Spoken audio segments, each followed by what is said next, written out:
அனைவருக்கும் வணக்கம். Welcome to பக்தி ஸ்டோரிஸ் பை ஹரி. நாம் இன்றைய பதிவில் பார்க்க இருப்பது பூலோகத்தை விட்டு புறப்படாத அனுமன். காரணம் என்ன? ஸ்ரீராமர் பூமியில் தோன்றிய நோக்கங்கள் அனைத்தும் நிறைவேறிவிட்டன. ஸ்ரீராமரின் நிழலாய் அவரை தொடர்ந்த லட்சுமணனாகிய அவருடைய ஆதிசேஷன் அவருடனேயே கிளம்பிவிட்டான். சீதா தேவியாக பிறவி எடுத்த லக்ஷ்மி தேவியும் ராமருக்கு முன்பாகவே வைகுண்டம் சென்று விஷ்ணுவிற்காக காத்திருக்கிறாள்.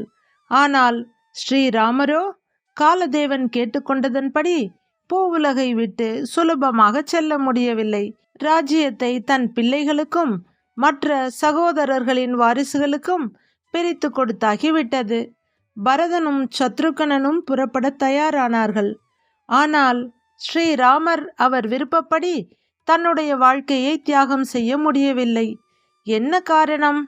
இந்த அகிலத்தையே அரவணைத்து காக்கும் அந்த பரந்தாமனால் ஏன் நினைத்தபடி செய்ய முடியவில்லை என்பதை இந்த பதிவில் நாம் பார்ப்போம்.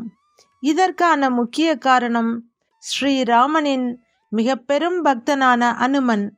இரவும் பகலும் ராமனுடைய அருகாமையில் இருந்து அவருக்கான பணிவிடைகளை செய்கிறான். அவரை விட்டு ஒருபோதும் எங்கும் செல்ல மாட்டான் அனுமன். பகவான் ஸ்ரீராமர் இறுதியாக அனுமனுக்கு நிரந்தர பிரிவின் அவசியத்தை விளக்க எண்ணினார். ஒரு நாள் ராமர் அனுமனுடன் பேசிக்கொண்டிருந்த போது அனுமன் அறியாதவாறு தன் விரலில் சூடியிருந்த மோதிரத்தை ஒரு பள்ளத்தில் விழச் செய்தார். அந்த மோதிரமும் பள்ளத்தின் உள்ளே ஓடியது. உடனே ராமன் அனுமனை நோக்கி, அஞ்சனை மைந்தா, என்னுடைய மோதிரம் பள்ளத்தில் விழுந்துவிட்டது, அதை எடுத்து வா என்று கூறினார். அனுமன் தன் உடலை மிகச்சிறிய பூச்சி வடிவமாய் மாற்றிக்கொண்டு மோதிரம் விழுந்த பள்ளத்திற்குள் நுழைந்தார்.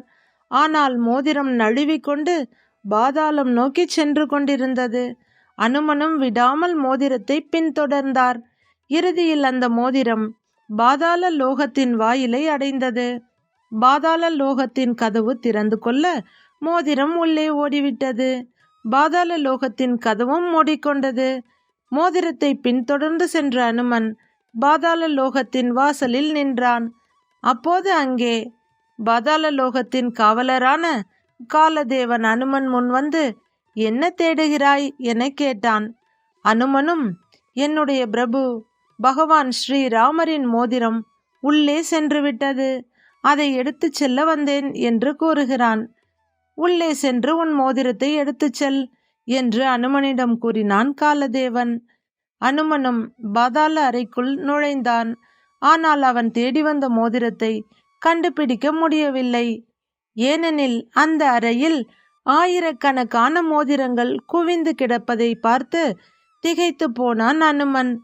அனைத்து மோதிரமும் ஒன்று போல் இருக்க அனுமன் குழம்பி போனான். காலதேவன் கூறினான், அனுமனே, இவை அனைத்தும் கால சக்கர சுழற்சியின் அடையாளங்கள். யுகங்கள் மீண்டும் மீண்டும் பிறக்கும். அப்போது பிரம்மா, விஷ்ணு, லக்ஷ்மி முதலான தெய்வங்கள் மீண்டும் அவதாரம் எடுப்பார்கள். அவர்கள் தாங்கள் எடுத்த பிறவியின் நோக்கத்தை நிறைவேற்றுவார்கள். பின் இந்த மண்ணுலகில் இருந்து மறைவார்கள். அவர்களை நாம் தடுக்கவோ அவர்களுடன் செல்லவோ முடியாது. அனுமனே, ஸ்ரீராமருடன் நீ இருக்கிறாய். அவருக்கு தன் மூல ஸ்வரூபத்திற்கு செல்லும் நேரம் வந்துவிட்டது. அதை உன்னை உணர்ந்து கொள்ள செய்வதற்காகவே ஸ்ரீராமர் தன் மோதிரத்தை தவறவிட்டார். கால சுழற்சியின் தாத்பரியத்தை நீ அறிந்து உன் இருப்பிடம் செல்வாயாக என்று காலதேவன் வலியுறுத்தினான்.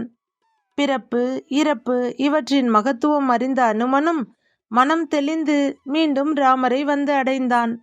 இப்போது பகவான் ஸ்ரீராமர் அனுமனிடம் விடை பெற எண்ணினார். ஆனாலும் தன் உயிரை போன்று விளங்கிய அனுமனை எளிதில் விட்டு செல்ல அவரால் முடியவில்லை. ஸ்ரீராமன் அனுமனை அழைத்தார். அனுமனே, உனக்கு ஒரு வரம் தருகிறேன். உனக்கு விருப்பமானால் நான் பூமியிலிருந்து செல்லும்போது நீ என்னுடன் வைகுண்டம் வரலாம் என்று கண்ணீர் மல்க கூறி அனுமனை ஆறத் தழுவிக்கொண்டார். அனுமன் உடல் சிலிர்த்தான், உள்ளம் நெகிழ்ந்தான். ஒரு கணம் யோசித்தான். பிரபு, தாங்கள் என்னை உங்களுடன் அழைத்து செல்ல அனுமதி கொடுத்தமைக்கு நன்றி. ஆனால் ஒரு விளக்கம் மட்டும் கூறுங்கள். வைகுண்டத்தில் நீங்கள் ராமனாக என் பிரபுவாக இருப்பீர்களா, இல்லை ஆதி அந்தமில்லாத மகாவிஷ்ணுவாக இருப்பீர்களா என்றான் பணிவாக. என்ன சந்தேகம் வாயுபுத்திரனே, வைகுண்டத்தில் நான் விஷ்ணு, சீதாதேவி லக்ஷ்மி தேவியாகவும், லக்ஷ்மணன் ஆதிசேஷனாகவும், பரதன் சத்ருகனன் சங்கு சக்கரமாகவும் இருப்போம் என்றார் பகவான் ராமர். அனுமனோ சற்றும் தயக்கமின்றி, பிரபு, எனக்கு ஸ்ரீராமர் தான் வேண்டும். உங்களை ராமராகவும் அன்னையை சீதாவாகவும் மற்றவர்களை இப்பொழுது எடுத்த அவதாரங்களாகவும் வணங்க விரும்புகிறேன். நான் பூமியில் இருந்து உங்கள் நாமத்தை சொல்லிக்கொண்டே இருப்பேன். உங்கள் நாமத்தை பிறர் சொல்வதை கேட்டபடியே இருப்பேன். எனக்கு அந்த புண்ணிய நிலையை என்றென்றும் நீங்கள் அருளினால் போதும் என்றான் அனுமன். பகவான் ஸ்ரீராமர் அனுமனின் பக்தியால் மனம் உருகி அனுமனுக்கு ஆசி வழங்கினார். அதன் பொருட்டே ராமாயணம் பாராயணம் செய்யப்படும் இடங்களெல்லாம் அனுமனுக்காக ஒரு தனி இருக்கை வைக்கப்படுகிறது. ராமநாமம் பாடும் மற்றும் பாராயணம் செய்யப்படும் இடங்களிலெல்லாம் அரூப உருக்கொண்டு அனுமன் எழுந்தருள்வார் என்பது ஐதீகம். எங்கெல்லாம் ராமநாமம் கேட்கிறதோ அங்கெல்லாம் அனுமன் இருப்பார். அனுமனை போல நாமும் ராமநாமத்தை பாடி அவர்களை வணங்கி வாழ்வில் அனைத்து வளங்களையும் பெற்று முக்தி பெறுவோம். ஜெய் ஸ்ரீராம். கதையை படித்த கேட்ட அனைவருக்கும் நன்றி. கதை பிடித்திருந்தால் லைக் செய்து நமது சேனலை சப்ஸ்கிரைப் செய்து கொள்ளுங்கள். நன்றி, வணக்கம்.